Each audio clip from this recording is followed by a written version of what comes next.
जी वीर, तो मैं आज बहुत ही एक खुशखबरी है उन लोगों के लिए जो बिजनेस क्लास है जो यहाँ पर, और इसका भी मैं क्रेडिट दूंगा। मेरे एक सब्सक्राइबर हैं, गालिबन होंगे, उन्होंने कमेंट में लिखा था C11, तो मुझे इसके बारे में कुछ भी नहीं पता था, टू बी वेरी ऑनेस्ट। तो C11 वर्क परमिट होता क्या है, लेट्स टॉक अबाउट दैट। और ये बहुत ही ज़बरदस्त चीज़ है जो मैंने पढ़ा है, मैंने एक आध लोगों से कंफर्म भी किया और उन्होंने बताया कि नहीं अभी भी वैलिड है। तो ये C11 होता है कनाडा का एक ख़ास वर्क परमिट है, उन लोगों को दिया जाता है जो कनाडा में अपना बिजनेस शुरू करना चाहते हैं या कोई बिजनेस खरीद कर उसे चलाना चाहते हैं। I didn't know about that, और मैंने इसके ऊपर कम से कम 2 घंटे लगाए, 2 घंटे लगा के इसकी पूरी स्टडी की है। एक आध लोगों से बात की मैंने इसकी और पता लगा कि no, it is still active. तो IRCC उससे अपनी जबान में यूं कहता है, C11 significant benefit to Canada entrepreneur work permit. Repeat, IRCC उसे अपनी जबान में यूं कहता है, significant benefit to Canada entrepreneur work permit. चलें अब इसको डिटेल में देखते हैं कि है क्या चीज। C11 वर्क परमिट का असल मकसद, कनाडा वर्क परमिट उन अफराद को देता है जो मुल्क को वाज़े फ़ायदा पहुंचा सके, जैसे नया बिजनेस खोलकर इकानमी को मजबूत करना। इट इज़ एग्जैक्टली ये वही एंटरप्रेन्योर की स्ट्रीम है जिसके ऊपर मैं आया था आज से 26 साल 28 साल पहले। 96 से लगा ले तो कितना बन जाएंगे, मेरी इमिग्रेशन हुई थी 96 में, 30 साल हो गए, प्रैक्टिकली में शायद 28 साल हो गए, क्योंकि 2 साल बाद ही मैं यहाँ पर आया था। कैनेडियन लोगों के लिए जॉब्स पैदा करना, अपनी महारत और तजर्बा कनाडा में लाना, किसी इंडस्ट्री या कम्युनिटी को बढ़ाना। That's what exactly I did. I opened so many restaurants here. I brought so much cash in this country. And jobs भी दी यहाँ पर, ऑब्वियसली बहुत सारे इलाकों को लीज किया। तो that's what this whole C11 is meant for. मैं उस बंदे का निकालता हूँ नाम कि किस बंदे ने मुझे कहा था, let me check at the same time and I will say thank you to him in the mean time, क्योंकि मेरे पास इतने सारे कमेंट्स हैं, कमेंट्स में चीज़ जो है ना गायब हो जाती है, फिर भी देखता हूँ मैं। नहीं, इस तरह निकालना बहुत मुश्किल है, फिर भी थैंक यू वेरी मच। अगर आ गया तो अभी भी, anyhow I can find it. अच्छा, तो C11 जो है किन लोगों के लिए है?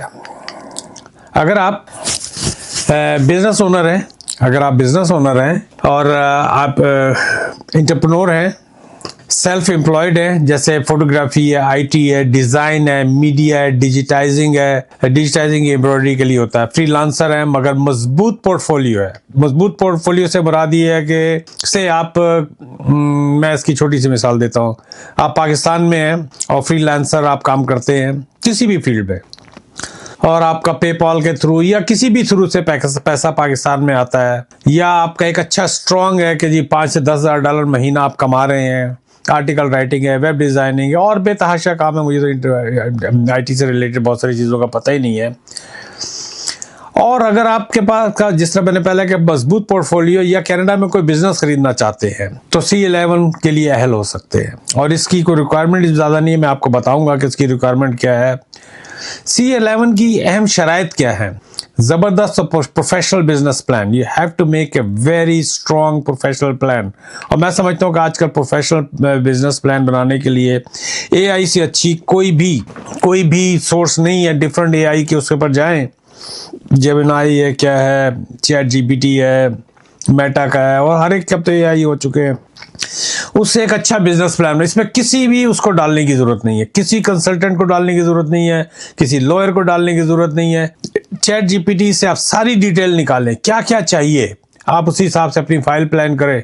ठीक है यार, अगर हो गया तो आपके लाखों रुपए बच जाएंगे। और फिर भी अगर आपको तसल्ली नहीं होती, किसी अच्छे लॉयर से कांटेक्ट करें जिसका पोर्टफोलियो या उसके व्यू वगैरह अच्छे हैं। अच्छा, आगे बढ़ते हैं। तो बिजनेस प्लान की बात कर ली। इस बिजनेस के तजर्बे का सबूत कि वाकई आप इस बिजनेस का आपको इल्म है, तो that's the most important thing.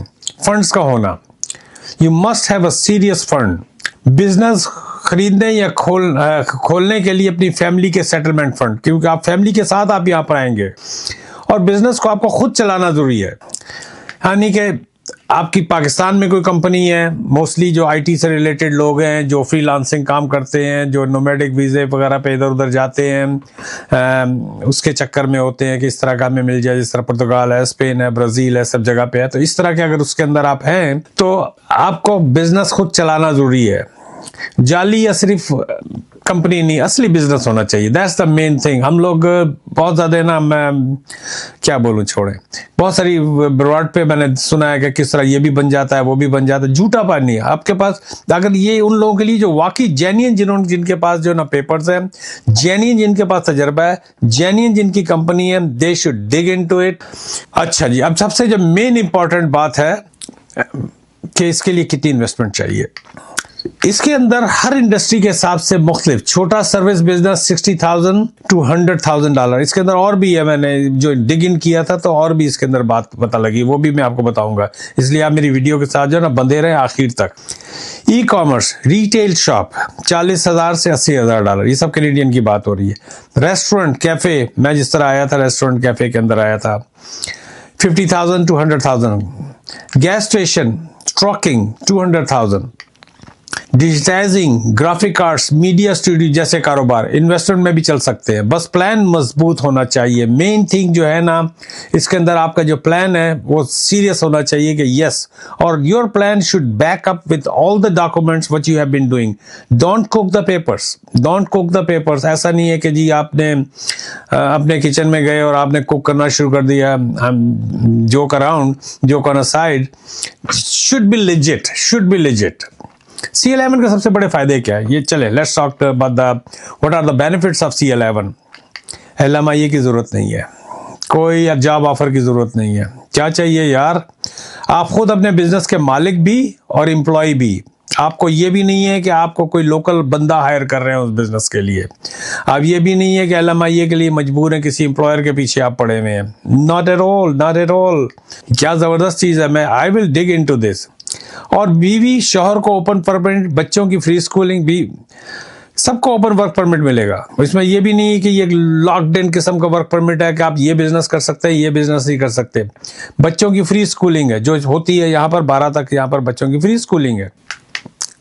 अच्छा, यहाँ जो सबसे बड़ा बेनिफिट है आपको PR के लिए, ये चूंकि एक वर्क परमिट की फॉर्म का होता है, आपको या कनाडा जो भी आप बिजनेस करेंगे उसका आपका इसका वर्क कैनेडियन एक्सपीरियंस क्लास जो कहलाती है। I am to excited about this plan, that's why I can not even speak properly. जो बाद में मदद करता है, अगर आपका जब यहाँ पर आपने 2 साल अगर बिजनेस कर लिया है तो वो कैनेडियन एक्सपीरियंस क्लास के अंदर, that's a hidden gem man. ये PR के जरिए कारोबार का आसान तरीन रास्ता है, आसान तरीन रास्ता है। अच्छा, C11 के बाद PR कैसे मिलती है?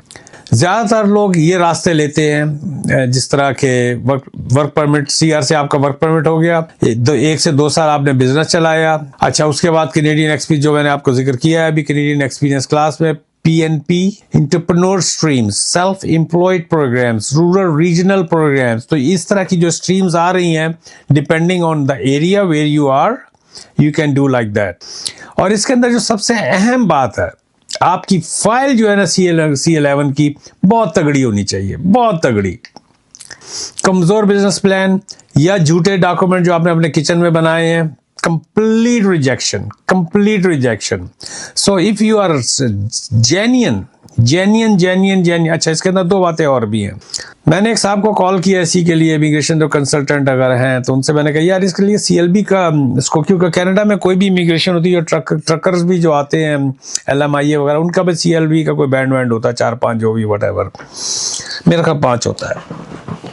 इसके अंदर आपको कोई इंग्लिश की जरूरत नहीं है भाई, डेफिनेटली थोड़ी बहुत आनी चाहिए अगर आप बाहर के मुल्कों के साथ काम कर रहे हैं। और दूसरी एक और चीज, इस पे कोई प्रोविंस का लॉक नहीं है। ये नहीं कि मुझे सस्कैचुअन में ही जाना है, या ये नहीं कि मुझे PEI में जाना है, या PEI में, या नोवा स्कोशिया में, या न्यू ब्रंसविक में, या मिनिटोबा में जहाँ सर्दी बेतहाशा होती है, या एडमंटन में। No, you can even do in Ontario. So this is one of the thing. इसके अलावा और मैं डिग इन कर रहा हूँ। मेरे पेज को आप मेरे जो यूट्यूब का जो पेज है, जो भी है चैनल है, उसको सब्सक्राइब करके रखें। And I am gonna work on this, what is C11, I am gonna dig in more in this, I am gonna find out more. तो ये मैं थैंक यू।